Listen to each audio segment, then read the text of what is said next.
እያንዳንዱ ህይወታችሁ ላይ የሚገጥማችሁን ችግር ወደ ኔክስት ስቴጅ እንደ መወጣጫ ተጠቀሙበት።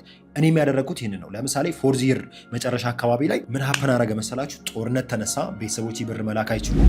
ሁሉ ነገር እስታክ አረገ። ቆንኩኝ።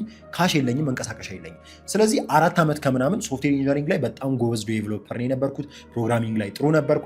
የነበረኝን ስኪል ለመሸጥ መሞከር ጀመርኩ። ምንም ላገኘው የቻልኩት ካሽ የለም። ለሳሙና ለእስክርቢቶ ከጓደኞቼ ነበር የምቀበለው። በጣም ውስጤን እየተሰማኝ መጣ። ስለዚህ ካሽ ጀነሬት ማድረግ አለብኝ አልኩ። እንዳልኳችሁ ስኪሊንግ ኮንቨርት ለማድረግ ሞከርኩኝ። በቂ አልነበረም በጊዜው። ሰው ያደረኩት ነገር ምንድነው መሰላችሁ? ውስጤ ዲዛየር ማድረግ ጀመረ። ጀስት በቃ መፈለግ ጀመርኩኝ። እንዴት አድርጌ ነው ካሽ መስራት ያለብኝ? ግራጁዌት አድርጌ ሲወጣ ወደ ቤተሰቦቼ እኮ መሄድ አልችልም። ስለዚህ ማን ጋር ልቀመጥ? ብዙ ነገሮችን መጠየቅ ጀመርኩ። ምን ሀፐን አረገ መሰላችሁ? በጣም በጥቂት ጊዜያቶች ውስጥ አንድ ጓደኛ ይመጣና የሆነ የኦንላይን ስራ አለ እና ለምን አትሞክረውም? የተለያዩ ፕሮዳክቶችን ሪሴል ማድረግ ኦንላይን ላይ ምናምን ነገር አለ። ከዛ እሺ ዋይናት ምናምን ነገር በቃ አምኜው ዝም ብዬ ገባው ምናምን ነገር ያለውን ነገር አሳየኝ። ኮምፕሊኬትድ አይደለም ምናምን ነገር።